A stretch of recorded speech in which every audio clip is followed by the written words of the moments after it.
আমার ভালোবাসার মানুষটা আমার ছোট বোনের জন্য বিয়ের প্রস্তাব নিয়ে এসেছে। সে বসে আছে ড্রয়িং রুমের সোফায় তার পরিবার সহ। প্রিয়ার গায়ে সুন্দর জামদানি শাড়ি, মুখে উজ্জ্বল হাসি নিয়ে বসে আছে সে। আমি চায়ের ট্রেটা নিতে যাই, চায়ের কাপ আর ট্রে নিয়ে চলে আসি। আড়াল থেকে দেখছি সবার মধ্যে একটা হইচই ভাব, অথচ আমার চোখে পানি। যে মানুষটাকে এত ভালোবেসেছি, যাকে নিজের করে পাওয়ার স্বপ্ন দেখেছি, সেই মানুষটা চোখের সামনে আমার ছোট বোনের হয়ে যাচ্ছে। কিভাবে মানবো আমি, কিভাবে নিজেকে স্বাভাবিক রাখবো? সেই মানুষটার দোষ নেই কোনো, সে তো জানেই না অতসী নামের কেউ তাকে জানপ্রাণ উজাড় করে ভালোবেসেছে। সে দৌড়ে রুমে চলে যায়। খাটে আধহেলান দিয়ে বসে সে ভাবছে যে তাকে নিয়ে প্রতিটা রাতে স্বপ্ন বুনছে, তার জন্য ভালোবাসার ঘর সাজিয়েছে, সেই মানুষটি কি বোঝে না? প্রিয়াকে কতবার বললাম, প্রিয়া তোর পায়ে ধরলাম, একবার অন্তত একবার জানতে দে অরণ্যকে, একবার ওকে বললি আমার ভালোবাসার কথা। প্রিয়া মুখ ভেঙচিয়ে বলল, যা তো চোখের সামনে থেকে, তুই ঘরে থাকবি এখন থেকে, বলেই সে দরজা বন্ধ করে দেয়। কাজ করতে হবে বলে আজকে আমার দরজা খুলে দিল, আটকে দিল আমাকে, যাতে অরণ্যকে নিজের করতে না পারি। আমার কান্না ওর কাছে কিছুই না, কিছু হবেও বা কেন?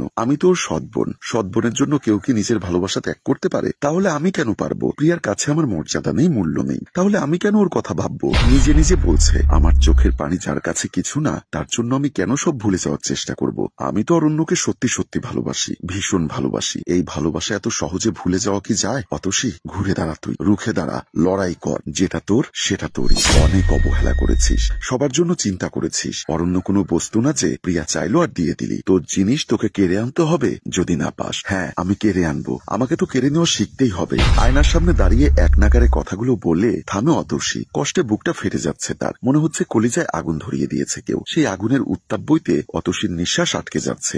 দরজায় খুট করে শব্দ হতেই অতসী চোখ মুছে নিজেকে স্বাভাবিক করে ফেলল। সে দরজার দিকে চলে আসে। দরজা খুলতেই হাসি হাসি মুখে প্রিয়া ঢুকছে। সে উচ্ছ্বাসিত গলায় বলল, ওরা আমাকে পছন্দ করেছে আপু। আপু? হ্যাঁ, এই আপু ডাকটা প্রিয়ার মুখ থেকে একদম মানায় না, তাও আবার অতসীর জন্য। সে তো বড়, অথচ প্রিয়া তাকে বড় হিসাবে কোনো সম্মান দিয়েছে কি? অতসী চুপ করে রইল। আপু এদিকে আয় বলে খাটের পাশে নিয়ে যায়। খাটের পাশে নিয়ে গিয়ে প্রিয়া বিছানায় বসতে বসতে বলল, ফাইনালি অরণ্য আমার। অতসীর কলিজায় টান পড়ে, চোখ ছাপিয়ে জল ভরে ওঠে। সে গোপনে হা করে নিঃশ্বাস নেয়, গোপনে চোখের ভেতর টেনে নেওয়ার চেষ্টা করে। প্রিয়া ভ্রুকুচকে বলে, কথা বলছো না কেন আপু? আমার খুশিতে তুমি খুশি না? কাটা ঘায়ে নুনের ছেটে দেওয়া বুঝি একেই বলে। অতসীর রাগ লাগছে। প্রিয়ার দুগাল ফাটিয়ে দিতে পারলে রাগটা পুরোপুরি নেমে যেত বোধ হয়। সে নিজের ইচ্ছাকে বহু কষ্টে দমন করলো। অস্ফুট স্বরে বলল, হ্যাঁ খুশি। তোমাকে দেখে কিন্তু মনে হচ্ছে না যে তুমি খুশি। না মনে হলে কিছু করার নেই। আচ্ছা আপু, দুনিয়াতে কি ছেলের অভাব পড়েছে? তুমি কেন অরণ্যর পিছনেই লেগে আছো বলো তো? আমি ওকে ভালোবাসি, ব্যাপারটা বুঝতে পারছো না নাকি? তুইও বা কেন ওর পিছনে পড়ে আছিস? দুনিয়াতে তো অনেক ছেলে পড়ে আছে, আমিও তো ওকে ভালোবাসি। তুই কেন সেটা বুঝতে পারিস না আপু? প্রিয়া উঠে দাঁড়ায়, তার চোখ বড় বড় হয়ে গেছে, নাকের পাটা ফুলে গেছে সামান্য, গালে রক্তের লালাভা। অতসী ভাবলেশীন ভাবে বলল, কি? প্রিয়া রাগী সুরে বলল, অরণ্য ইজ মাইন। কদিন পর সে আমার হাজবেন্ড হবে। নিজের ছোট বোনের স্বামীকে ভালোবাসার কথা বলছো? লজ্জা করছে না তোমার? অতসী বিদ্রুপের হাসি হাসলো। এখনো স্বামী হয়নি, আগে হোক, তারপর দেখা যাবে। তুই কিন্তু তোর লিমিট ক্রস করছিস। আমি আমার লিমিটের মধ্যে আছি প্রিয়া, ডোন্ট ফরগেট। আমি তোর বড় বোন, টেক উইথ রেসপেক্ট। প্রিয়া চেঁচিয়ে উঠে বলে, থাক বড় বোন, তোমার মতো বড় বোন না থাকলেও ভালো হতো আমার ভালোবাসার বাগানে কাটা হয়ে আছো তুমি, আর তুই তো আমার বাগানটাকেই মেরে ফেললি। আব্বু কি বলেছিল ভুলে গেছো সব, নাকি মনে করিয়ে দিব? অতসী ফের তাচ্ছিল্য ভরা হাসি হাসলো। কে আব্বু? তোর আব্বু কি বলেছে না বলেছে সেসব নিয়ে আমি মাথা ঘামাই না। আমার আব্বু নেই, আমার আব্বু থাকলে আমাকে কখনো এত যন্ত্রণা দিতে পারতো না। ফাইন, ওরা যাক, আব্বুকে কথাগুলো বলতে হবে।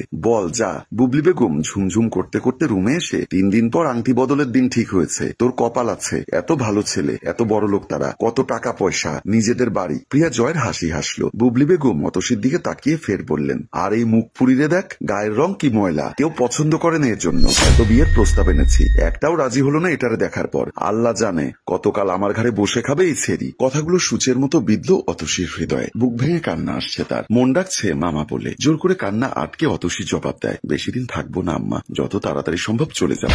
অতসী দ্রুত রুম থেকে বেরিয়ে যায়। তার চোখের বাঁধ শীঘ্রই ভাঙবে। তার কান্না সে কাউকে দেখাতে চায় না। আজ তাহলে উঠি আমরা আঙ্কেল, বাবা মা বাহির থেকে যেদিন আসবে সেদিন সব কথা হবে। ওকে বাবা, সমস্যা নেই, একটা সম্পর্ক যখন গড়তে যাচ্ছি তখন তো দেখা হবে। হ্যাঁ হয়তো, তাহলে কিন্তু টাকার কথাটা খেয়াল রাখবেন। প্রিয়ার বাবা চেহারা অন্ধকার করে রাখে। তারা উঠে চলে যায়। তারা চলে গেলে জহির ইসলাম রাগী গলায় অতসীকে হাঁক ছেড়ে ডাকে। অতসী কাচুমাচু হয়ে ওনার সামনে এসে দাঁড়ায়। জহির ইসলাম বলেন, তোকে বলেছিলাম না ওনারা না যাওয়া অব্দি তুই এই ঘরে আসবি না? অতসী মিনমিনে গলায় বলে, আমি ভাবলাম ট্রে গুলো আম্মা নিবে, তার চেয়ে আমিই নেই বরং। সেটা ওনারা চলে যাওয়ার পরেও নেওয়া যেত। সরি আব্বু। তো সরি আমি? তুই কি আমার মেয়ের ভালো চাস না? ইচ্ছা করে এসেছিস? বিয়ে ভাঙার মতলব তোর? জহির ইসলামের চিল্লা চিল্লিতে বুবলি বেগম এসে উপস্থিত হয়। বুবলি বেগম বলে ওঠেন, কি হয়েছে, চিল্লাচ্ছ কেন? চিল্লাবো না? তারা যাওয়ার যাওয়ার ঠিক আগ মুহূর্তে এই মেয়ে ঘরে এসেছে ট্রেনে ওর বাহানা করে। ওর আসল মতলব আমার মেয়ের বিয়ে ভাঙা। সব বুঝি আমি। এমন সময় প্রিয়া এসে মাছ দিয়ে ফোড়ন কাটে। কিছুক্ষণ আগেও আমাকে উঁচু গলায় বলে ও নাকি অরণ্যকে ভালোবাসে, ও নাকি তোমাকে বাপ বলে মানে না। ওর সাহস কত একবার ভেবেছ?